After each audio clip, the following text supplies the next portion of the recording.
Gusto mo bang magkaroon ng libreng 150 pesos? Halika at panoorin ang aking video. I-download mo lamang itong Maribank sa App Store o Play Store. Yan din po yung dating C-Bank at yan po yung partner bank ni Shopee. Kaya legit po yan at huwag po kayong mag-alala. Tapos, pag nakapag-download ka na, sign up ka lang gamit ang iyong mobile number at i-enter mo ang referral code na ito. IO480138. Kailangan nyo pong i-enter yung referral code na yan. Kung hindi nyo po gagawin, hindi nyo po makukuha yung libreng 150 pesos. Tapos, i-verify po yung inyong account gamit ang inyong national ID para ito ay pwede na. Ito po ang mga valid IDs po natin na pwedeng gamitin para mas mapabilis po ang pag-verify ng ating account. Una, meron tayong national ID, paper national ID po, UMID, postal ID, Philippine Driver's License. Pero ako, ang gamit ko po is national ID, approved na po agad yun.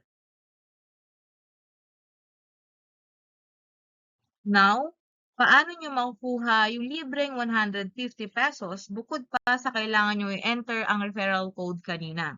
Kailangan nyo rin po ng mag-cash in at least 1,000 pesos sa Maribank account nyo, tapos panatilihin nyo po ang 1,000 pesos na yan sa loob lamang ng 3 araw.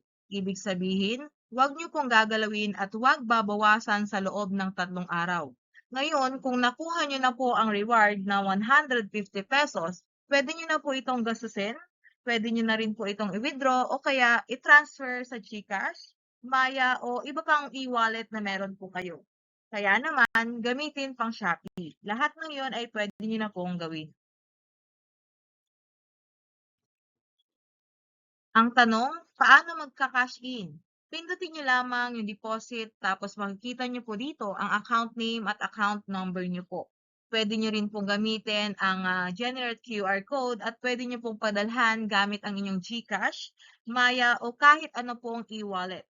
O di ba? Ang simple kung gagawin kung saan pwede ka na magkaroon or kumita ng libreng 150 pesos. Share mo na rin sa friends mo dahil sabi nga nila, sharing is caring. Thank you!